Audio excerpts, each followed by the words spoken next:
join Agastya International Foundation in welcoming our beloved former President Dr. Abdul Kalam to NIAS, to this unique creativity conclave. Reaching the unreached in education is one of the focus areas of research programs in NIAS. 60 years after independence, when we have a Right to Education Act in place, you might wonder, are there still unreached in education in this country? Sad answer is yes.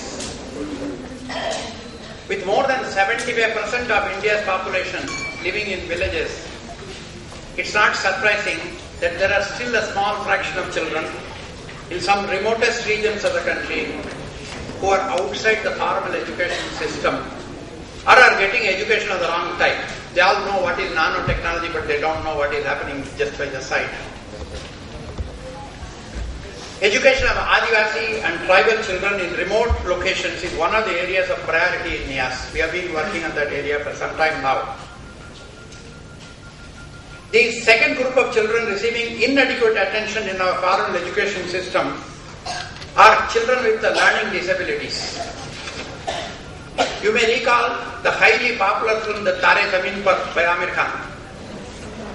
Unfortunately, we often treat these children as sick and try to treat them rather than bring out the best in them.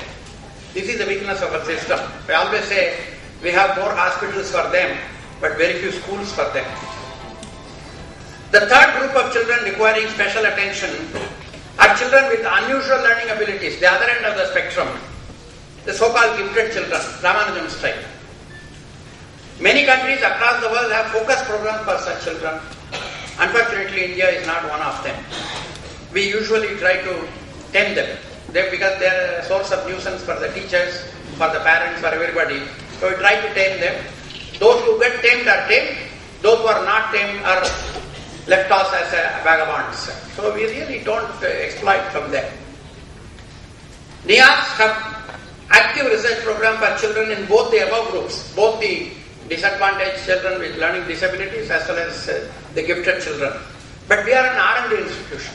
We have a few faculty members who look at the problems, look at possible solutions, but we have no way of implementing any of those. We have joined hands with Agastya to reach out to the children. They live with the children, especially in the rural areas of the country.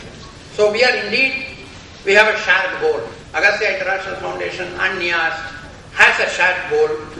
We have complementing strengths. We will make a difference. It is with this commitment that we are happy to host this event with Agastya International Foundation. Let me once again welcome all of you to this campus, to this event. Thank you very much. Association is very important. It's oftentimes difficult.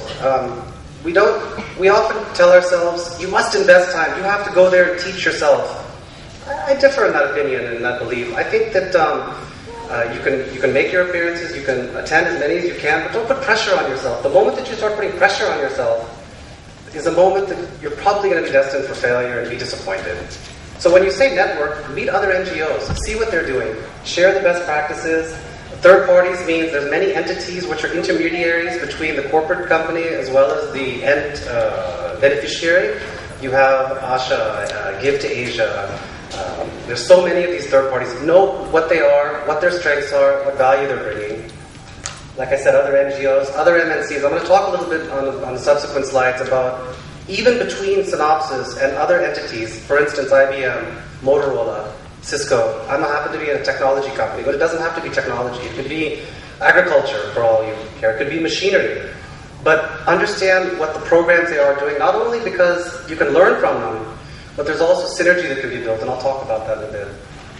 Next. So that brings me into the next thing about innovation. This is a big word, and it's used pretty loosely a lot, so it's very tough. I don't want to claim to have defined innovation, but it goes back to the cartoon. Listen to the team. Dream big. We have some, Ramji and I have had some wonderful sessions where we talked about some mega scale projects, and don't limit the ideas that you have. Reach for the stars and you'll touch the sky at least. The right fit means Synopsys, for instance, I can give my example, is a technology company in software. So what we were able to do is We're trying to help on the delivery of the education to the children. So when I say the right fit, it means that if you have an objective, you could dovetail in very well with your organization's core beliefs and values as well. Incubate and facilitate. Take the idea, set it off in motion, and then keep on watching it grow like a plant. Use technology, I talked about this, and encourage others. Last slide. Next slide, next. And the collaboration is something which is pretty near and dear to my heart. This is where I've been working now later on a little bit now. I've gotten a little bit more mature in the way that we go about doing community relations and CSR. And I've done a lot of discussions with Accenture, with Motorola, with Cisco, etc. There are synergies that you can leverage. Let me give you an example. So we also support a school for slum children. And Motorola has donated these touch screens. And then what we do is we have these screens in all of the 4 schools. So if we bring in eminent scientists, which is our program, the science program, then we're able to deliver that message to all the 4 schools.